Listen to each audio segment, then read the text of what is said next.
When I see you dancing, I'm like, hola, hola, hola, hola. With your move fancy, make me wanna hola, hola, hola, hola. I got your attention, spending that moolah, moolah, moolah, moolah. I'm a drop poppin', pocket, swola, swola, swola, swola.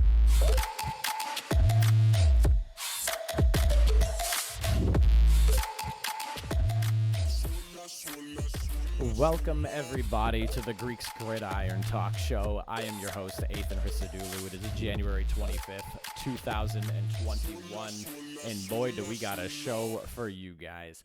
We're going to kick things right off. Just a quick explanation. I had an issue with YouTube, and so this is supposed to be a live broadcast, and unfortunately, due to an issue with YouTube and the way their streaming works, I did not set up the account to do streaming a few days ago, and apparently it takes 24 hours to activate it. So simply put, I need to wait till Wednesday till I can start going live. But the idea of this show, all football talk live, it is interactive with the audience that is watching. So if you're ever going to watch this in chat, you are more than welcome to speak to me. And if I'm looking at the chat over here on the side and seeing what you guys are saying, I am totally down to talk to you guys and anything that you guys think as far as thoughts go.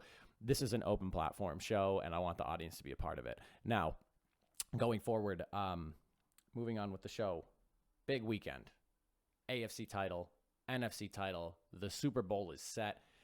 Rodgers went down, Allen went down. We got Tampa Brady and Pat Mahomes in the Super Bowl. I do not think that the NFL themselves could have picked a better Super Bowl. I'm sure that they are drooling at the ratings possibility of this. You have Tom Brady, who's looking to essentially right all the narratives wrong that he is just a system quarterback. A lot of people seem to have thought that for his 19 years in New England. So he now is in Tampa Bay under Bruce Arians, and this is the 10th time he's made it. He's back in the Super Bowl, and it's not with the Patriots.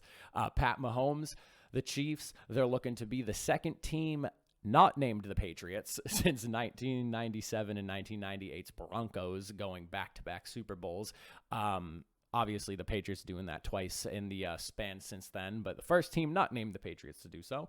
So let's break it down. We'll go in the order of the way the games went this past Sunday, starting off with the NFC title game. I have to start off by saying I feel for Rodgers. This is tough. I was watching a little bit of Good Morning Football this morning, and they said it. Everyone's kind of said it since the draft this past year. It felt like that they were trying to kind of push Aaron Rodgers out because maybe they thought he was declining. With their first draft pick, they picked up Jordan Love. They traded up for Jordan Love, be it that. Not only did they draft a quarterback in the first round, they traded up for Jordan Love on top of that.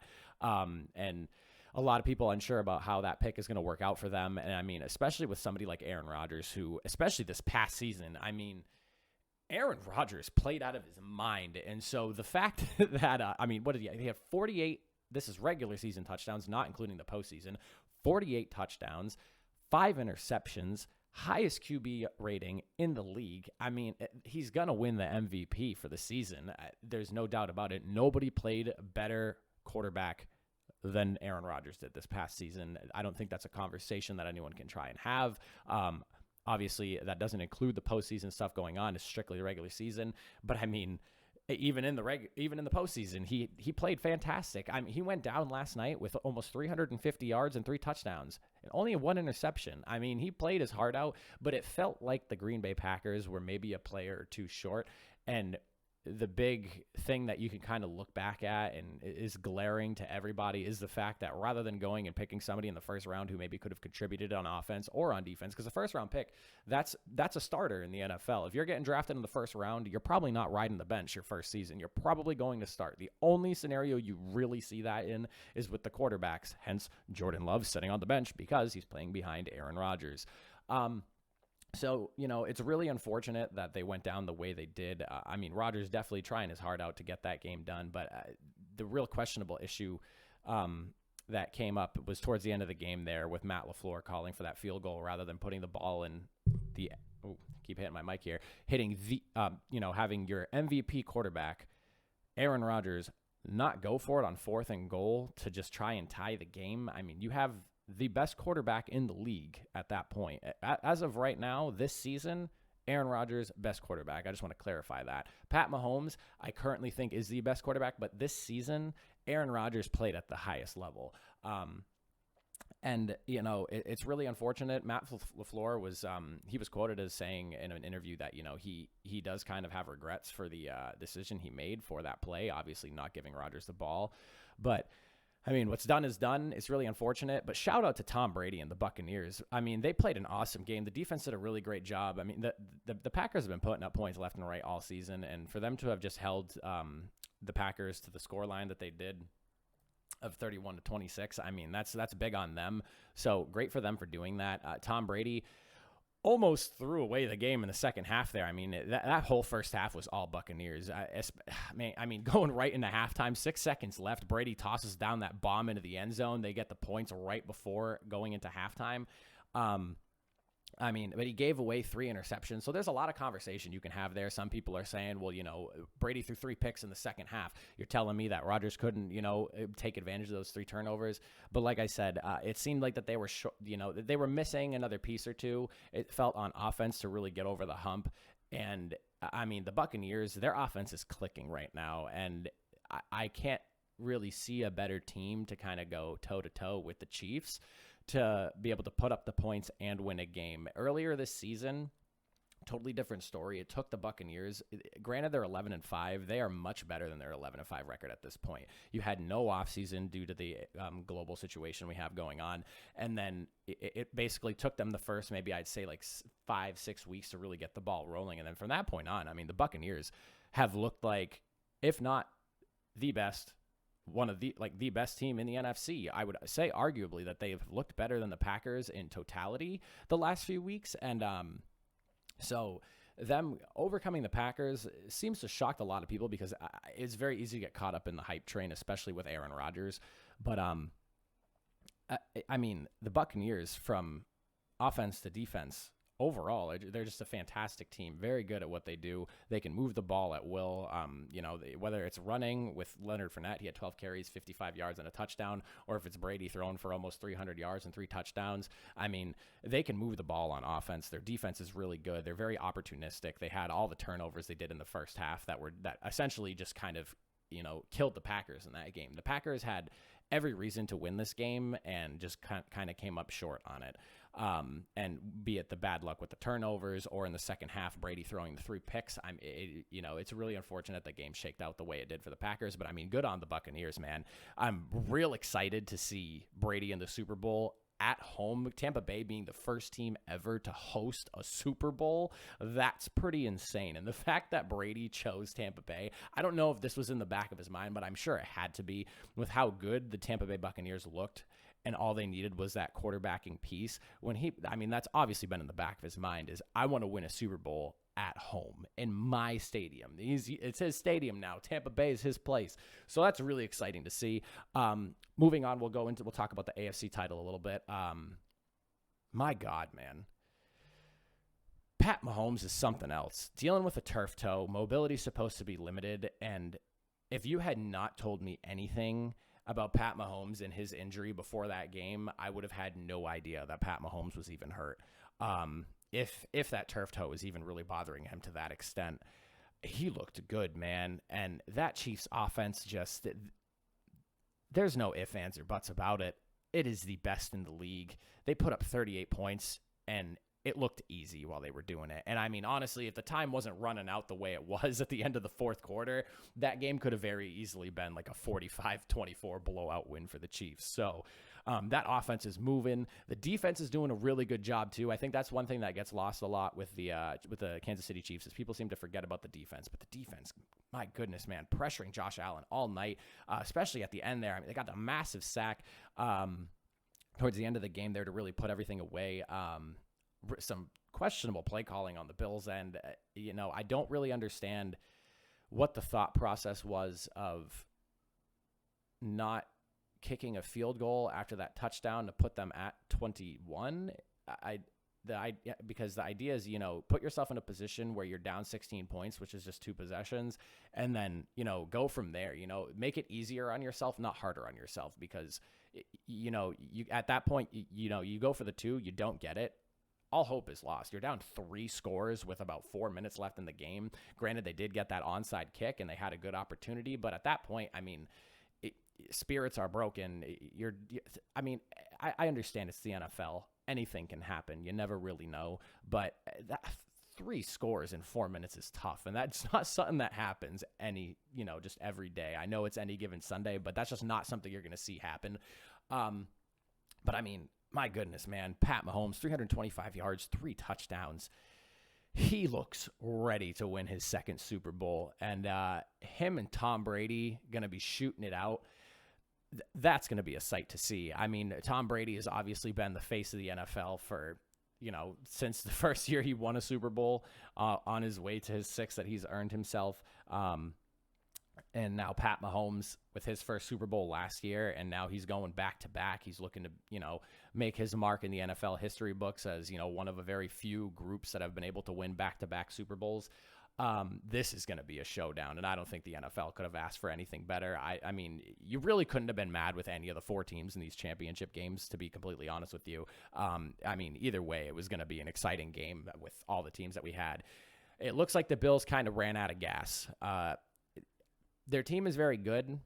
I think, Cole Beasley is awesome. Stephon Diggs is awesome, but the running game, a little bit suspect. Aside from Josh Allen, he scrambled for about, 88 yards here. I mean, the rest of the running game was non-existent. They relied way too much on the pass, and I feel that that's probably where their shortcoming ended up being.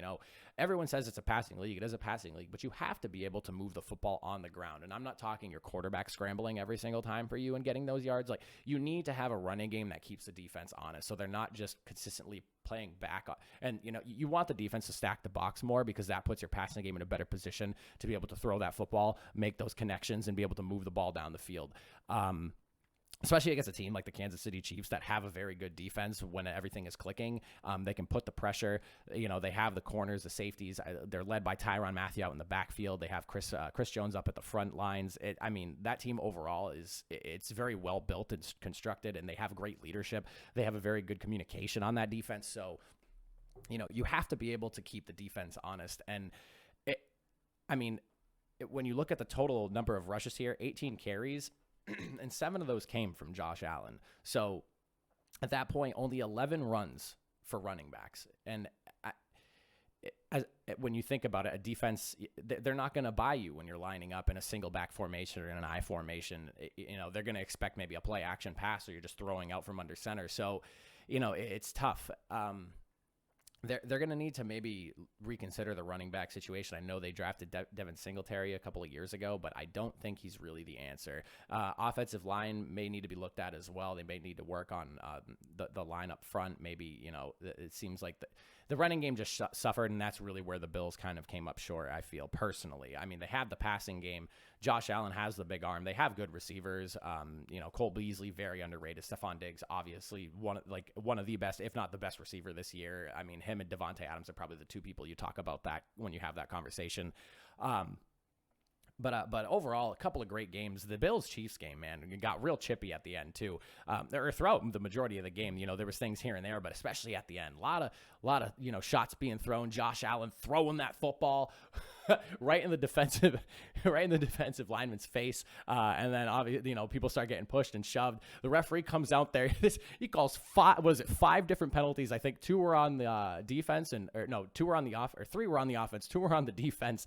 And in that case, obviously those penalties they offset themselves. So, but my God, did that game get chippy at the end there? And it's understandable. You work so hard to get so far, especially in this league, and they only have 1 bye week now with the way the playoffs are set up. So, for anyone that wasn't the Chiefs or the Packers, they had to play that extra game in the wild card round. You really work hard to get to that position, and obviously you're grinding through the whole season as well. So I totally understand where the whole chippiness can come from at the end. You don't want to be a sore loser, but when you work hard for 18 weeks to get to where you are, and then it doesn't, what you want doesn't come to fruition, it can obviously be very tough and disappointing. But overall, awesome weekend, championship weekend, as always, does not disappoint. You pit the 4 best teams in the league against each other in their conferences, and you got a slugfest on both sides. big names, big teams, historic teams at that. Packers, Chiefs, playing in the playoffs. A very, very good weekend of football. So moving forward now, let's talk a little bit about and on top of that, before we actually move forward, one thing I do want to mention that's going to be a key thing. This kind of ties into the Super Bowl conversation, anyways. We're gonna start looking more towards that now. Kansas City losing their left tackle Eric Fisher. That is tough. He protects the blind side for Pat Mahomes, obviously. And again, as I mentioned before, the Buccaneers defense is very good. So the fact that they're now looking at the possibility, well, not the possibility, situation of not having their starting left tackle, that's definitely going to hurt the offensive line. He did go down and they still kept moving the ball. I don't know if that was more so just a fact that the Bills at that point were deflated. I mean, you're going to obviously have a super charged up Buccaneers team coming at you when they start that game on Sunday in a couple of weeks. But losing your left tackle and Eric Fisher is going to be tough. It's hopefully they have the depth to overcome that. I mean, the Chiefs overall are a very good team, and I'm not 100% sure on their offensive line depth who's playing behind him, but hopefully their tackle position doesn't end up being the ultimate reason as to why they end up losing the Super Bowl, because it'd be very unfortunate if losing the left tackle in this championship game cost them in the Super Bowl. If, that left side's collapsing and they're letting in a lot of pressure, it'd be very unfortunate. So with the Super Bowl, though, let's take a look at that. So Tom Brady, 10th Super Bowl appearance. He is now 33-11 in the playoffs. Absolutely absurd. People talk about how, you try so hard to have a Hall of Fame career. Obviously, Brady, at this point, has had 2 Hall of Fame careers in one career, if you really wanted to break it down, with the first 3 Super Bowls and then the second 3 Super Bowls after that. But a 33-11 career playoff record. He's going for number 7. It always sounds crazy when you say it out loud, and it just seems like it's a part of the NFL now, but that's insane. And on top of that, you have Pat Mahomes coming off his Super Bowl win, the defending champs, making it back. Like I mentioned earlier, they're trying to be the first team not named the Patriots since this 97 and 98 Broncos to go back-to-back with the championships. Obviously, those Patriots teams led by Tom Brady. So Pat Mahomes looking to start etching his name in those history books. Obviously, he's already started to put pen to paper with the first Super Bowl, but now he's really trying to write out his story. I've been saying this for a while now to anyone that I talk to about the NFL or just football in general.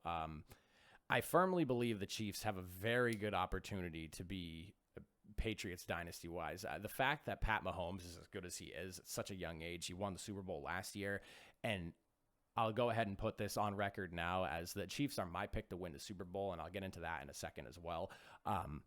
But he has a very good opportunity to rival Brady in rings collected, especially if he picks up the ring in a couple of weeks at the Super Bowl in Tampa. My God, and that Chiefs team is just, they're so good. The offense is so fast. It's so fluid.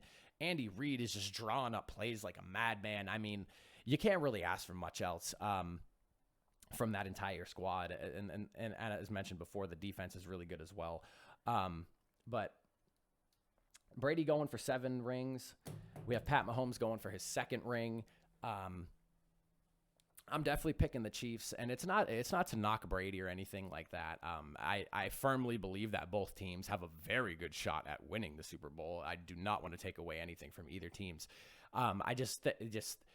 The Chiefs' firepower on offense is what has me thinking, you can't really deny Kansas City. And Pat Mahomes, by the time the Super Bowl rolls around, I'm sure his turf toe is going to be good to go, and he shouldn't really have any issues with it by then, because I'm sure they're going to try to keep him off his foot as much as possible. The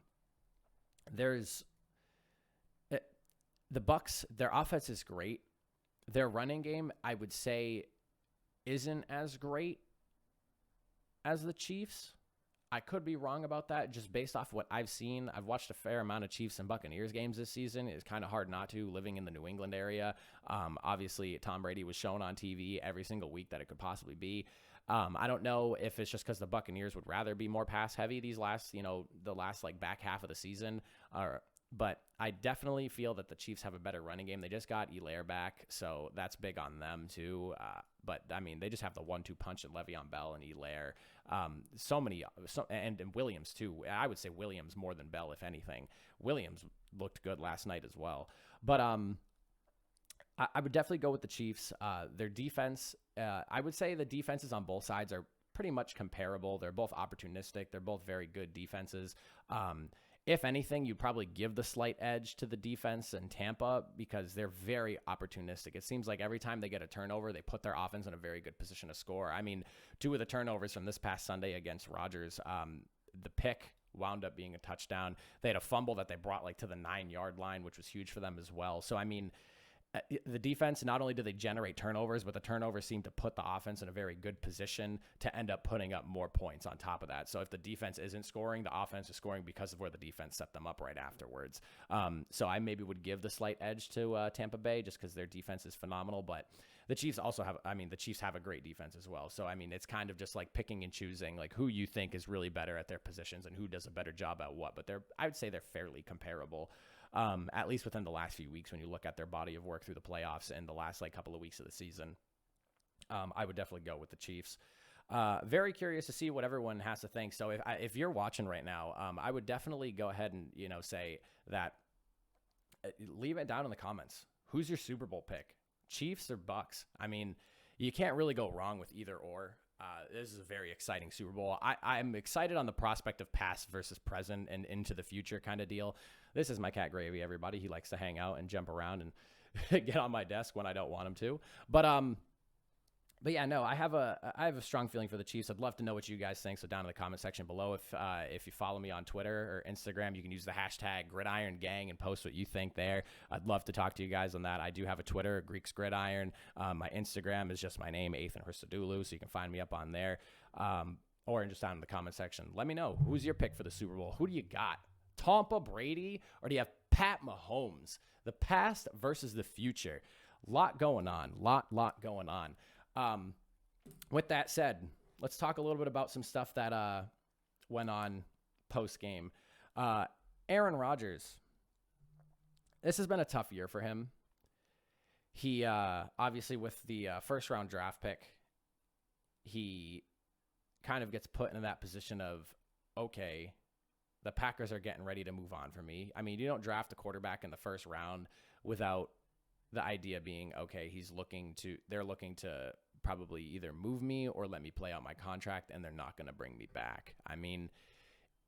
At this point, if the Packers don't end up starting Jordan Love in the next couple of years, it's just going to be looked at as like what the hell? What was the point of that? Why would you draft a quarterback and not somebody to help push you guys through the playoffs? Like every other team between the Buffalo Bills, the Chiefs, and the Buccaneers, they all seem to have been building and trying to have a team as good as possible for this very weekend that just came by.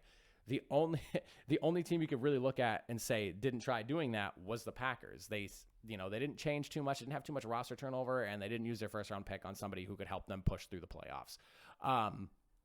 But Rodgers seemed very upset. He was talking in his interview about, a very uncertain future. That kind of felt like a little bit of a shot at the brass. I would say, it's tough. It's tough. It seems like the Packers are getting ready to move on from him.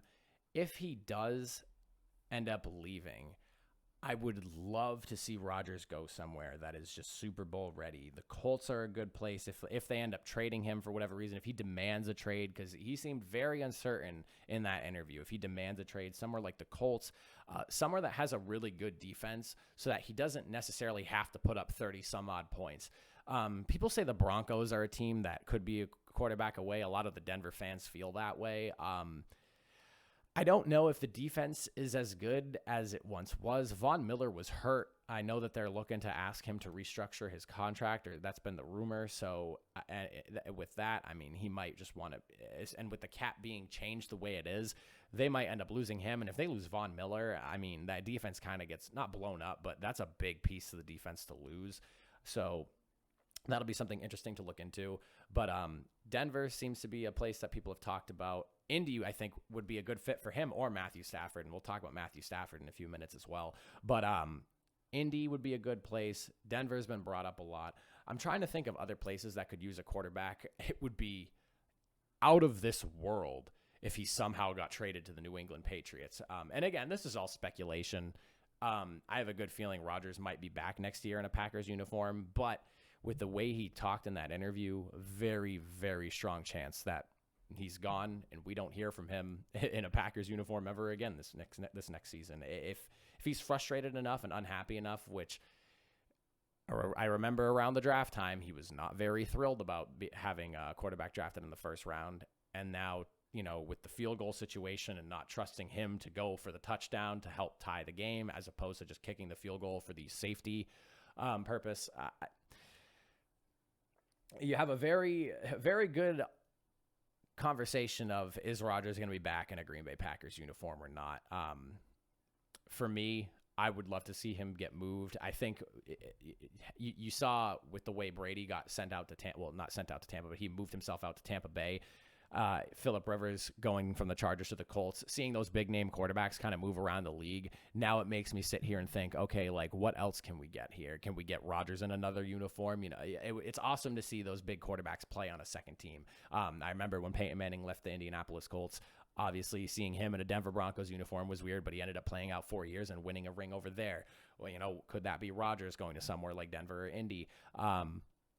I'm trying to think of maybe even other teams that he could go to. Those are the only two teams that I think realistically. The Colts seem to be a quarterback away from making a serious playoff push. I don't think Phillip Rivers was the answer there. Drew Lock does not seem to be the answer in Denver, but they have a really good young wide receiver core. And they seem like with the defense, if they keep it all together, could be a good argument for maybe making a playoff push next year. But obviously, I mean, you got to play through the Raiders, who at the beginning of the season looked good, but then kind of fell off towards the end, which they seem to be building in the right direction. And then obviously you got to play through Pat Mahomes, who at this point, he runs the AFC West.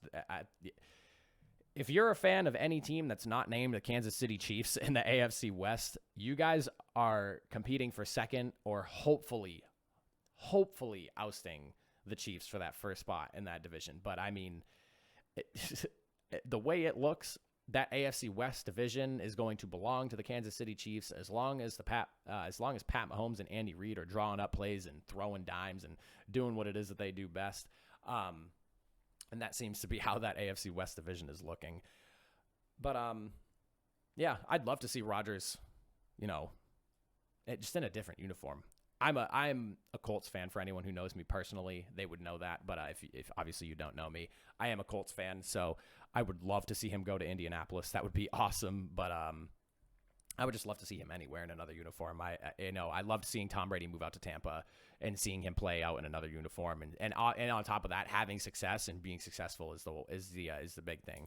I know some people would look at me, oh, you're a Colts fan, you're going to root for Brady. Growing up, I mean, I was always like, Peyton Manning's better, but as I've gotten older and I've become more of a fan of the game than anything else, I like to say I'm a Colts fan, but I'm an NFL fan first. I love all things football. Some of my favorite things to watch are highlights of offensive linemen pancaking defenders, So, I mean, obviously the highlight catches are great. The dimes downfield are great. But one of my favorite things to see is offensive linemen just completely creaming defenders. And so I'm a very big football fan, and I at this stage in my life, and I could see for the foreseeable future, I don't think I'll ever be like a diehard fan of a certain team.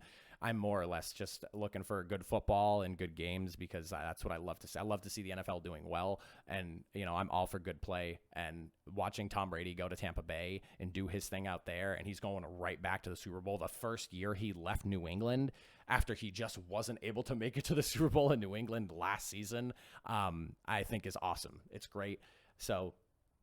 But yeah, now let's talk about what got announced this past weekend. Matthew Stafford, he's told the team he'd like to be traded. Dan Campbell mentioned in his interview this past week, which if you've not seen Dan Campbell's interview, that thing went on for like 2 hours. That man has quite the personality. I'm excited to see what he's going to do with the Detroit Lions. I don't necessarily know whether it was the right choice or not, but I'm definitely excited to see, because if it goes well, that guy is a hype train, and I would love to see him on a winning team, leading a winning team, talking about biting kneecaps off and things like that. I mean, it'll just be a good time through and through.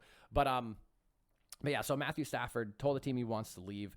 Matthew Stafford, for those of you who don't think that Matthew Stafford is a top 10 quarterback, I would even argue he's top 8 or 7 as well.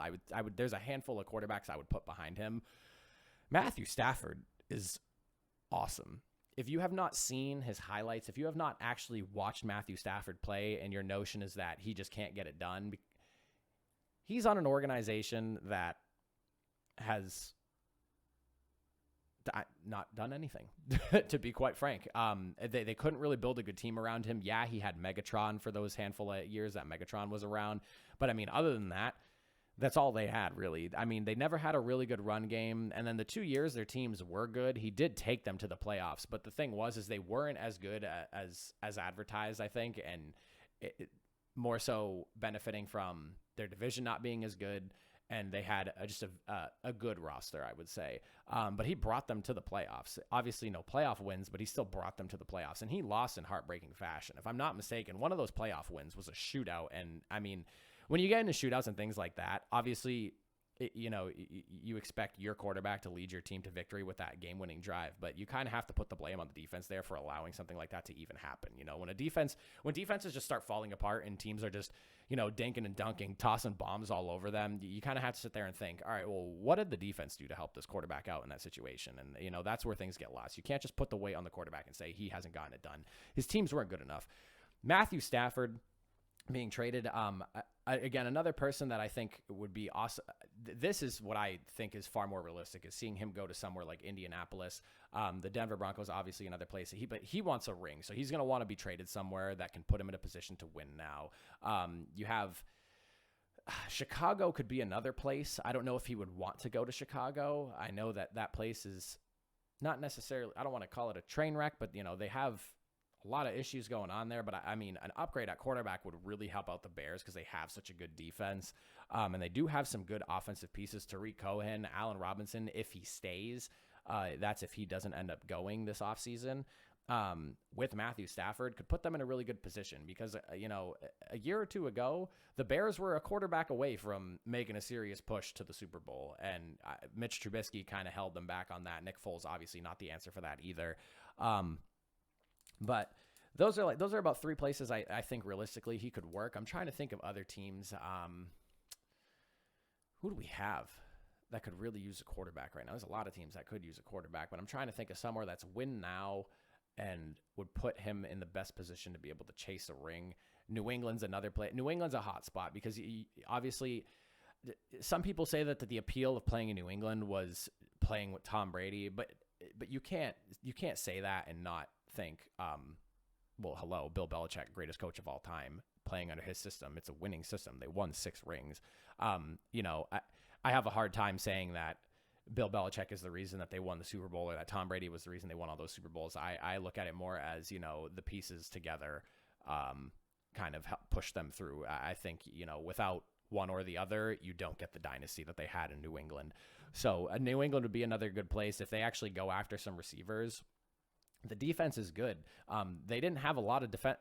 They were missing, I think, 6 or 7 people that chose not to play this season from that team. And I'm assuming a lot of those people are going to be back for this next season. So defense will be back in full force. If they draft a good receiver or 2, maybe they pick one up in the free agent market, because obviously with the salary cap issue going on, there's going to be a lot of people cut this season. And that's something that needs to be talked about a little bit more, is there's going to be a lot of pieces moved this offseason. If the cap's going to dip down as low as they're saying, which I believe they said they don't think it's going to go any lower than $175 million, and it can range anywhere from 175 to $185 million, that's going to put a lot of teams in a position to drop some big pieces. So, you saw it with Mark Ingram and the Ravens. I think Mark Ingram is a good running back, but he was owed a lot of money, so the Ravens just dumped him as soon as they lost in the playoffs. He was gone, I think, the next few days after that. So a lot of people are going to get moved around, and it's going to be very interesting to see where a lot of people go, who's going to be considered a cap casualty and maybe not worth their money anymore and then go somewhere else. One of my favorite things is seeing a player get cut due to money because, they weren't worth it in that system anymore, but then they go somewhere else and they play outstanding. So that'll be something exciting to see. But we're looking at a very, very interesting offseason with the cap stuff going on. Matthew Stafford, obviously not going to be in Detroit. It doesn't seem like they're going to try to keep him there for any reason as well. So Dan Campbell seemed very open to the idea of letting him go and kind of just, obviously they're not going to let him pick where he goes because they're going to try to get the best compensation possible for Matt Stafford. I'm curious to see what they end up getting for him, because I personally think Matthew Stafford arguably can warrant a first or second round pick. The way I look at Stafford, he could be traded for a first round pick. Some people might say no, it'd probably be closer to a second round pick. I have a strong feeling that if there's a team that wants to win now bad enough, and if you look at what the Colts did last season, they dumped their first round pick for DeForest Buckner, and look how that played out for them. I think you have a very strong argument for if a team wants him bad enough that really wants to win now, and Chris Ballard's a bold guy. That's why I really think Indianapolis is probably the most realistic place for him, is I could see them, if they could somehow do like either a first or second round pick for Matt Stafford, or maybe like a second round this year and a third, fourth round next year, if that's something the Lions would be interested in taking. I could see something like that happening. New England, I have a very hard time believing Bill Belichick would give up any draft compensation for somebody else. That's just not Bill Belichick's style. He loves his draft picks. He loves building his team through the draft. So I have a hard time seeing that. But I mean, it's one of those things where it's like, is the team in the win now position? And on top of that, do they have the capital to go for something like that? I mean, the Jets, I guess, could be another team. But then that brings in the whole conversation of where's Deshaun Watson going to go, because Deshaun Watson he's top 5 quarterback. So, and the Jets are heavily rumored to be looking at trying to get him. They have the draft capital to do that. They have multiple first round picks within the next few drafts coming up. So they have the capital to get realistically anyone that they want if they're willing to separate themselves from that capital. So it's more or less just I would not want to see Matt Stafford on the Jets. I don't want to see anybody on the Jets. I know that they have Robert Saleh now, and they're looking to rebuild that entire franchise. I just don't want to see anyone that's deserving of a good run to go there. I would like to see the Jets kind of get rebuilt in a more organic way through the draft. The Jets obviously are in a prime position to pick up somebody good with their draft pick. Someone like Justin Fields, maybe. If he's still at that spot, if he's still available when they're going up. That all depends on, Trevor Lawrence is obviously going to the Jaguars, but it's just a matter of how these picks break down and everything. But I just wouldn't want to see Stafford go to the Jets. I wouldn't want to see anybody go to the Jets. The Jets, I want to see them just rebuild in an organic manner. I want them to draft a quarterback. I want them to, get a whole culture going. They're not in any position to be trading for an established quarterback, because it's just not, it won't work out. They don't have enough pieces. Yeah, Stafford leaving the Lions. Be very interesting to see. Very, very interesting to see. With that, we're going to go ahead now. Let's talk a little bit more about potential moves that we're going to be seeing this offseason. Drew Lock, probably not the answer. I already mentioned this for Denver. They're probably going to be in the market for either trading for a quarterback. Allen Robinson from the Bears, very up in the air on whether he's going to be back or not. There's a lot of just impending people in the league right now that you don't necessarily know if they're going to be on their team. I'd argue that you might not even see someone like Antonio Brown on the Buccaneers next year. Granted, he's a great receiver and everything, but I don't think he lived up to the hype that everyone thought he would be. They have Mike Evans and Chris Godwin. I think Antonio Brown might be somebody that's going to be moving again at the end of the season, especially if they win a ring. They might just let him go somewhere else. At this point, Antonio Brown, he might even retire after that. It feels like Antonio Brown's just kind of chasing a ring at this point, and if he gets the ring, then he's probably out of there. But yeah, even I'm going through Twitter right now, just looking at some of the comments here. Stafford to Indy. A lot of people are saying that.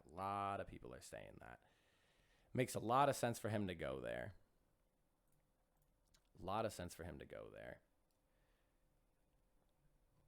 Well, I think that's going to be it for the show. That's just about everything that I wanted to discuss with you guys today. Like I had mentioned to you all, brand new show. We're going to be up every Monday, Wednesday, and Friday. The idea for the show is going to be live. I planned for this going a little bit longer because I was going to be doing some stuff live. But because of that, I kind of got shot in the foot with this first episode. But you guys kind of get a good idea on what the show is going to look like and how it's going to go. If you like what you see, make sure you subscribe to the channel. I'll be posting again. I'll be live every Monday, Wednesday, Friday, 1 p.m. Eastern time. We'll be breaking down all things NFL. We'll be talking each and every day. And then, we'll have new things to go over. Tops of this, tops of that, predictions, especially as we roll into the offseason. We'll be talking free agency signings, draft potential picks, things like that. We're going to be breaking down a lot of stuff as we move through the season. And I'll be covering a lot of other things like the indoor arena football league. I'll be talking college moves and stuff like that, things that are going around in the college area of football as well. We're going to be breaking down a lot of things on the show as we go through. Like I said, the show kind of a little bit more scrambled because I found out today that I'm not able to go live like I was intending to, so it kind of scrapped a couple of ideas I had for the show.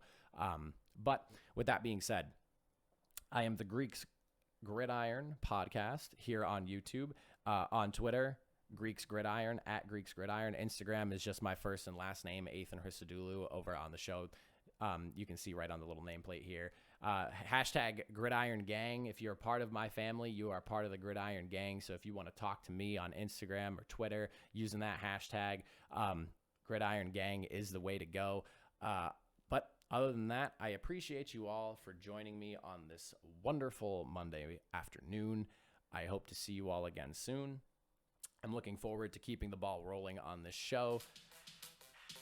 Have a good rest of your monday, everybody, and I'll see you soon.